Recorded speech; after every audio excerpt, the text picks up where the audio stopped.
नमस्कार। शिक्षा श्री में मैं ऋषु कुमार आप सभी का स्वागत करता हूं। आज के स्टैटिक जीके के क्लास में हम लोग list of diseases caused by microorganisms like virus, bacteria, protozoa and worms, यानी कि वो बीमारियां जो कि सूक्ष्म जीवों जैसे वायरस, बैक्टीरिया, प्रोटोजोआ और ओम्स के द्वारा होती है, उसको आज हम लोग डिटेल में पढ़ेंगे। यहाँ से बहुत सारे क्वेश्चंस आपके कॉम्पिटिटिव एग्जाम्स में पूछे जाते हैं, तो ये बहुत ही इम्पोर्टेंट सेशन होगा। पीछे के स्टैटिक जीके के सारे वीडियोज प्लेलिस्ट में अवेलेबल है, वहाँ से आप लोग ज़रूर देखें। हर एक इम्पॉर्टेंट स्टैटिक जीके के टॉपिक्स को कवर किया गया है, तो आप लोग ज़रूर स्टैटिक जीके के प्लेलिस्ट को देखें ताकि आपके गवर्नमेंट एग्ज़ाम्स के प्रिपरेशंस में सहूलियत हो। चलिए आज का क्लास स्टार्ट करते हैं। स्टार्टिंग में हम लोग डिजीज काउज बाय बैक्टीरिया से स्टार्ट करते हैं, वो बीमारियां जो कि बैक्टीरिया द्वारा होती हैं। नंबर 1 पर है वूपिंग कफ, यानी कि कुकुर खांसी या फिर काली खांसी भी बोलते हैं इसको। ये श्वसन तंत्र में होने वाला संक्रमण है और it is cause by a bacterium called Bordetella pertussis. ये एक बैक्टीरिया बोर्डटेला पर्टुसिस के द्वारा होता है। ये अत्यधिक संक्रामक होता है और काली खांसी से प्रभावित व्यक्ति को खांसते समय कफ यानी कि बलगम आता है और सांस लेते समय सांस में से एक पेनी आवाज़ आती है जो कि उप जैसी सुनाई देती है, उप। इसी के वजह से इसको वूपिंग कफ बोलते हैं। और ये बीमारी यानी कि काली खांसी वाली बीमारी किसी भी उम्र के व्यक्ति को हो सकती है और ये 3 से 6 हफ्तों तक आपको प्रभावित कर सकती है। जिन्होंने टीकाकरण भी करवाया है उसे भी इस बीमारी का होने का खतरा होता है। कुछ इसके सिम्टम्स को जान लेते हैं।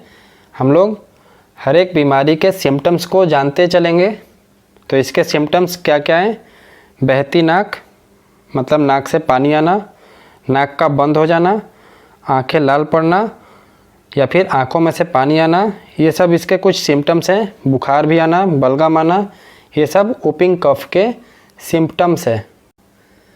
हम लोग सारे डिजीजेज के सिम्टम्स को पढ़ते चलेंगे। सेकंड पे है डिप्थेरिया।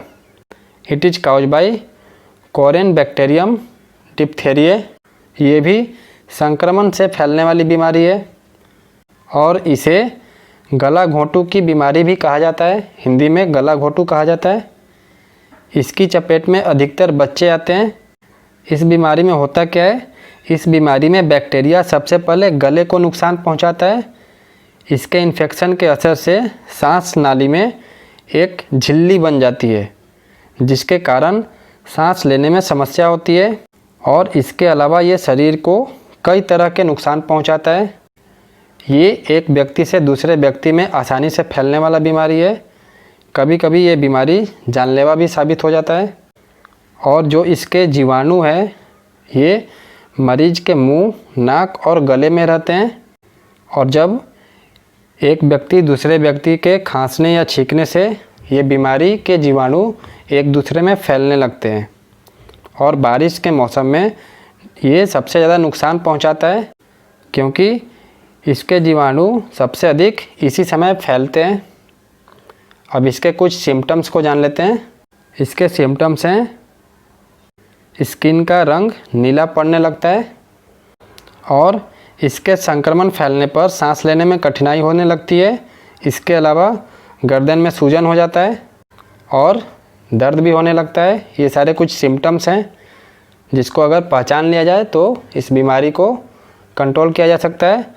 सिम्टम्स इसीलिए बता रहे हैं कि आप लोग इन बीमारियों को केवल एग्ज़ाम पॉइंट ऑफ व्यू से न पढ़कर बल्कि अपने दैनिक जीवन में भी इसे लागू करें। अगर बाय चांस किसी को हो जाए या आपको ही हो जाए तो आप लोग तुरंत से इन बीमारियों को पकड़कर उसके ऊपर अपना ट्रीटमेंट कर सकते हैं। जब तक अवेयर रहेंगे तब तक आपको स्वस्थ रहने में मददगार साबित होता है और आपको स्वस्थ रहना ज़रूरी है क्योंकि आपको अभी बहुत सारे जीवन में काम करना है। तो इसलिए सिम्टम्स बताया जा रहा है यहाँ पे। नेक्स्ट है कोलेरा। इसको हिंदी में हैजा भी बोलते हैं। It is cause by vibrio cholerae. ये विब्रियो कोलेरा नामक बैक्टीरिया से होता है। ये भी एक संक्रामक बीमारी है जिसमें मरीज उल्टी या फिर दस्त से पीड़ित होता है, और ये बीमारी पानी और पोषण की कमी की वजह से कई बार जानलेवा भी साबित हो जाती है। और इसका जो बैक्टीरिया है ये मुख्यतः खराब खाने मतलब गंदे खाने और गंदा पानी पीने की वजह से फैलता है। इसलिए आपको खाना और पीने का पानी साफ रखने पर विशेष ध्यान देना होना चाहिए। अगला है leprosy. It is cause by mycobacterium leprae. Leprosy को हिंदी में कुष्ठ रोग बोलते हैं, और ये एक जीर्ण संक्रमण है जिसका असर किसी भी व्यक्ति की त्वचा, आँख, श्वसन तंत्र और पेरिफेरल नर्व्स जो होते हैं उन पर पड़ता है। और लेप्रोसी के मरीजों को अक्सर छुआछूत, कोढ़ और सामाजिक बहिष्कार का सामना करना पड़ता है, जो कि गलत है।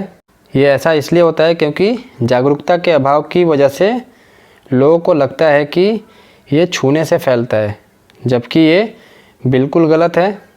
संक्रामक बीमारी है, लेकिन इसके बावजूद ये छूने या हाथ मिलाने, साथ में उठने बैठने या कुछ समय के लिए साथ रहने से नहीं फैलती है। लेकिन ये संभव है कि लेप्रोसी पीड़ित व्यक्ति के साथ लंबे समय तक मतलब लॉन्गर टाइम तक रहने से परिवार के सदस्य इसकी चपेट में आ सकते हैं। ध्यान से सुनिएगा, आ सकते हैं। लंबे समय तक अगर कोई रहेगा तब। लेकिन उसका भी इलाज है, नियमित रूप से इसका चेकअप कराया जाए और बचाव से इससे हम लोग बच सकते हैं।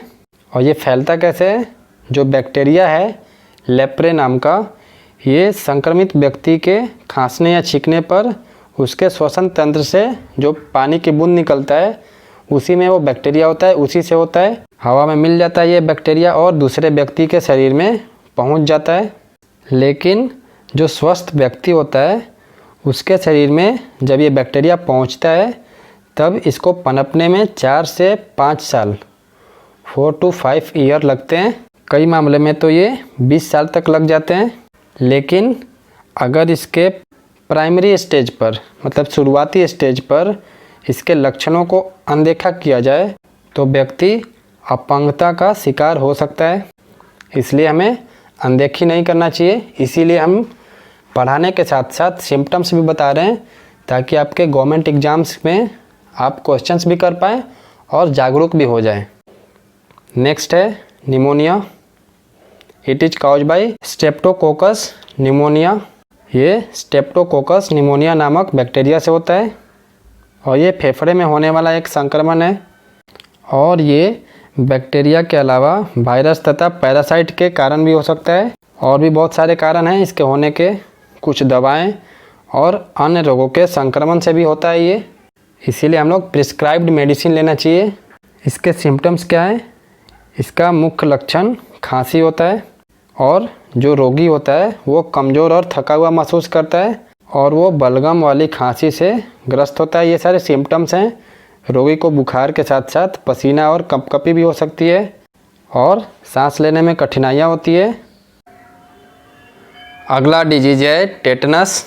It is cause by clostridium tetani.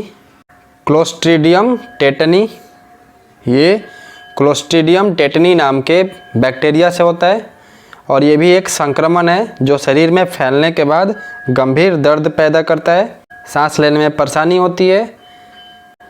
और जो टेटनस होता है ये शारीरिक पेशियों जो भी मसल्स हैं उनमें रुक रुक कर ऐंठन होने की एक अवस्था को कहा जाता है, क्योंकि वो बहुत ज़्यादा दर्द पैदा करता है तो ये ऐंठन की तरह होता है।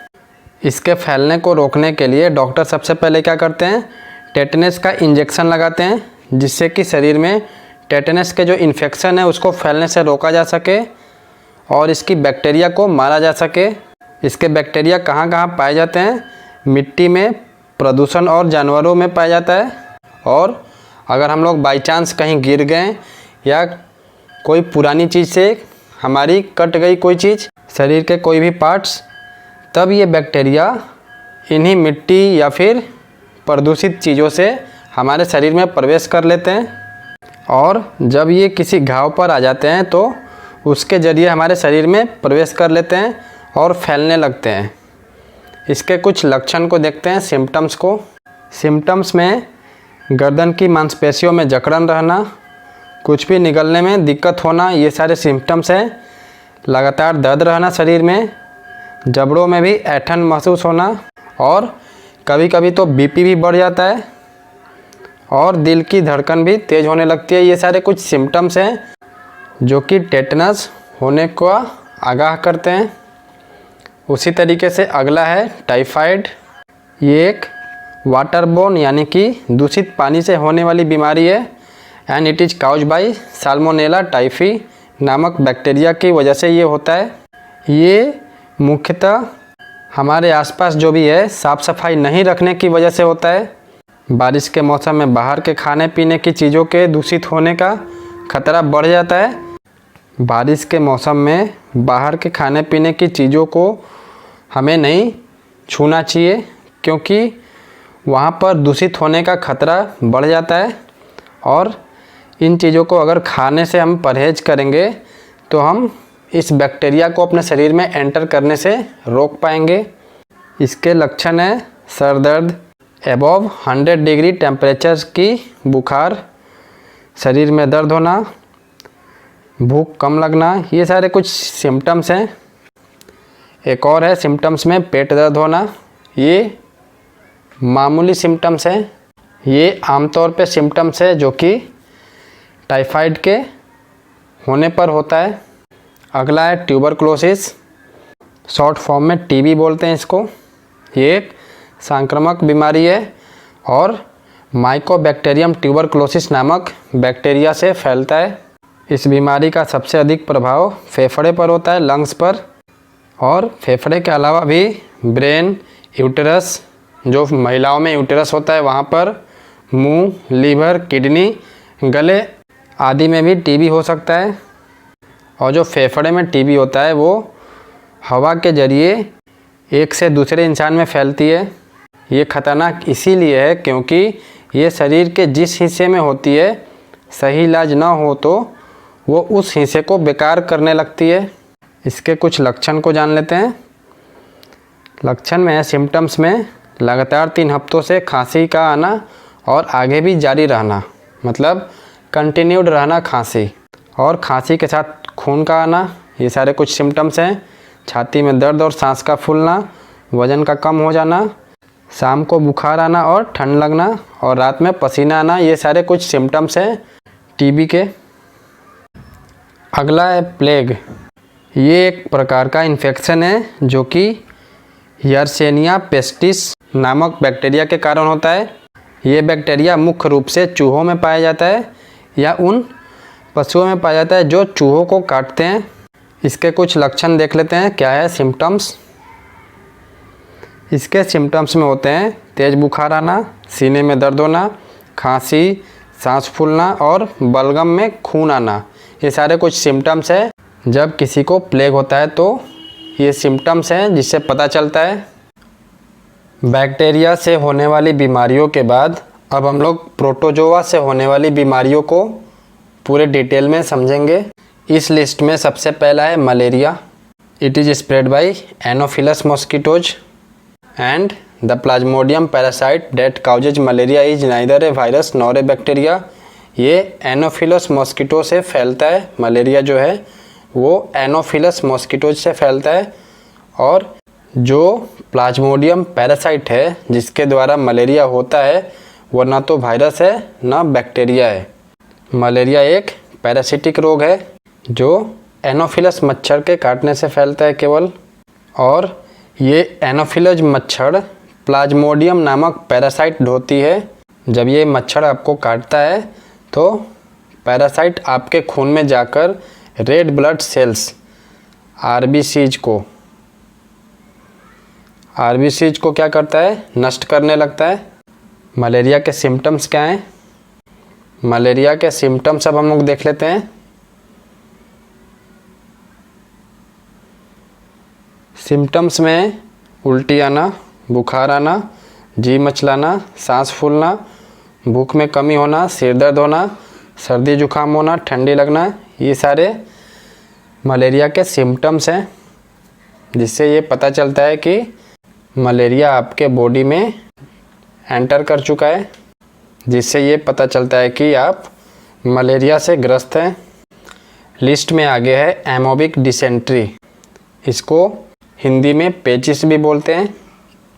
इट इज काउज बाय इंटमोबे हिस्टोलिटिक, ये एक प्रोटोजोआ है, इसके द्वारा जो पेचिस नाम की बीमारी है वो होता है। और ये एक तरह की आंतों की बीमारी है, इंटेस्टाइन्स की बीमारी है, जो संक्रमण के द्वारा आंतों में फैलती है। और जब एमोबिक डिसेंट्री होता है तो बलगम में रक्त यानी कि ब्लड की कुछ बूंदें दिखाई पड़ती है। और ये रोग बहुत तेज़ी से मनुष्यों को हो जाता है, क्योंकि जो मनुष्य अपने हाथों की सफाई अच्छे से नहीं रखता है उनको ही ये अधिक होता है। जब आप लोग बिना हाथ धोए खाते हैं तो ये बैक्टीरिया जो है ये आपके हाथों के माध्यम से पेट के हाथों तक पहुंच जाती है और एमोबिक डिसेंट्री नामक बीमारी को उत्पन्न करती है। इसलिए इससे बचने के लिए हमें स्वच्छ रहना चाहिए। इसके कुछ सिम्टम्स हैं, जैसे हल्का पेट दर्द, ऐंठन, ये सारे कुछ सिम्टम्स हैं। आगे है स्लीपिंग सिकनेस, ट्राइपनोसोमो ब्रूसी नामक प्रोटोजोआ के कारण से होता है और ये मक्खियों के काटने से फैलता है, यानी कि मक्खियों के द्वारा ये हमारे शरीर में इंटर करता है। इसमें होता क्या है, हमारा दिमाग सूज जाता है, स्वेलो हो जाता है जो ब्रेन है, और मरीजों को अक्सर बुखार, सिर दर्द, ठीक से नींद ना आना जैसी शिकायतें होती हैं। और प्रोटोजोआ से एक और बीमारी होती है, उसको कालाजार बोलते हैं। It is cause by leishmania donovani, यह एक घातक संक्रमण है जो एक परिजीवी के कारण होता है। और भारत में पूर्वी के राज्य यानी कि बिहार, उत्तर प्रदेश, झारखंड और पश्चिम बंगाल, यहाँ पर ये ज़्यादा होता है। ये भी पूछा जाता है सवाल कि कालाजार किन स्टेट्स में ज़्यादा होते हैं, तो ईस्टर्न इंडिया यानी कि बिहार, यूपी, झारखंड और वेस्ट बंगाल, इनमें ज़्यादा देखने को मिलता है। ये प्रोटोजोआ को ख़त्म करने के बाद अब वायरस के द्वारा जो भी बीमारियां होती हैं उसको हम लोग पढ़ेंगे फिर से डिटेल में सिम्टम्स के साथ। उसी कड़ी में पहला है चिकन पॉक्स, चेचक के नाम से जानते हैं हिंदी में। It is cause bye varicella zoster virus, ये वेरिसेला जोस्टर वायरस के कारण से होता है। और जो चिकन पॉक्स होता है ये दो प्रकार के होते हैं, एक छोटी चेचक यानी कि छोटी माता और दूसरी बड़ी चेचक यानी कि बड़ी माता बोला जाता है। और जब चेचक होता है तो इसके कारण शरीर में दाने से उभर आते हैं और इन दानों में दर्द भी होता है, खुजली भी होती है, और जो पेशेंट होता है इसका उसे बार बार कमजोरी आती है, साथ ही बुखार भी होता है। ये सारे कुछ सिम्टम्स हैं चिकन पॉक्स के। उसी तरीके से small pox, it is called by variola virus. Small pox variola virus नामक वायरस से होता है। आगे है कॉमन कोल्ड, सभी लोग परिचित होंगे इससे, सर्दी जुकाम जिसे बोलते हैं। It is cause bye rhino virus. Rhino virus के वजह से कॉमन कोल्ड हमें होता है। हवा में जो मौजूद बैक्टीरिया या वायरस होते हैं सांस लेने के साथ ही हमारे शरीर के अंदर प्रवेश कर जाते हैं, जिससे संक्रमण हो जाता है। और इसका रिजल्ट ये होता है कि नाक से पानी आना शुरू हो जाता है। ये प्राइमरी स्टेज है, नाक से पानी आना प्राइमरी स्टेज है।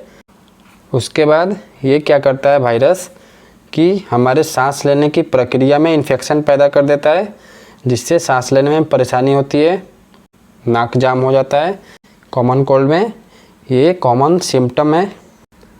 अगला बीमारी का नाम है AIDS, acquired immunodeficiency syndrome, full form है एक्वायर्ड इम्यूनो डिफिशियंसी सिंड्रोम। ये होता कैसे है, it is cause by human immunodeficiency virus, HIV नामक वायरस से होता है ये। और ये वायरस क्या करता है, हमारे शरीर की प्राकृतिक प्रतिरोधी क्षमता को कमज़ोर करता है, नेचुरल इम्यूनिटी सिस्टम को कमज़ोर करता है, उस पर आक्रमण कर देता है, जिससे हमारा नेचुरल इम्यूनिटी सिस्टम है वो कमज़ोर हो जाता है। जो हमारे शरीर का इम्यूनिटी सिस्टम है उसका काम है शरीर को संक्रामक बीमारियों से बचाना। जितने भी माइक्रो ऑर्गेनिज्म हैं, वायरस, बैक्टीरिया, उनसे लड़ना और हमें संक्रामक बीमारियों से बचाना।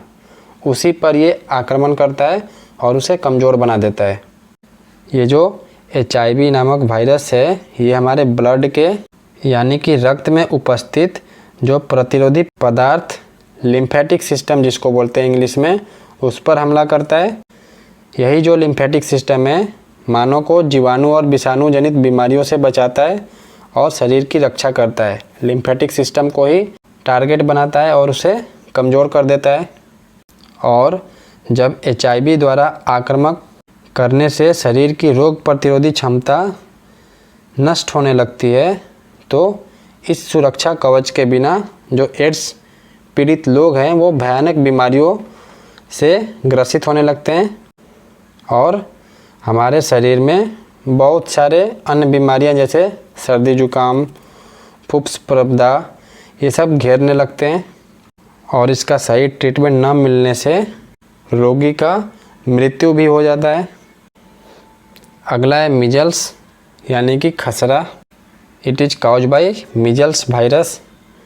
मीजल्स नामक वायरस के कारण ये होता है जो संक्रमित व्यक्ति होते हैं उनके खांसी या छींक के साथ निकलने वाली बूंदों के हवा में फैलने और दूसरे व्यक्ति के इसके संपर्क में आने से ये फैलता है।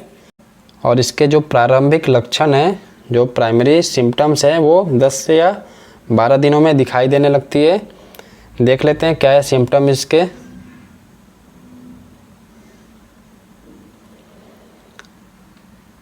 तेज बुखार आना, नाक बहना, आंखें लाल होना, मुंह के अंदर छोटे सफ़ेद धब्बे आ जाना, ये सारे कुछ सिम्टम्स हैं।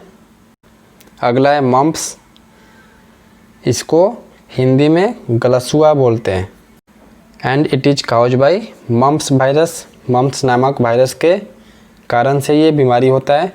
और ये वायरस क्या करता है, मुख्यतः रूप से जो लार ग्रंथि होती है, सैलिवरी ग्लैंड होती है, उसी को प्रभावित करता है। सैलिवरी ग्लैंड को ही पैराटाइड ग्लैंड भी बोला जाता है, पैराथाइड ग्लैंड, जो कि हमारे लार बनाने में मदद करते हैं। और कई बार पूछा जाता है क्वेश्चंस कि लार ग्रंथियाँ के कितने समूह होते हैं और किधर होते हैं।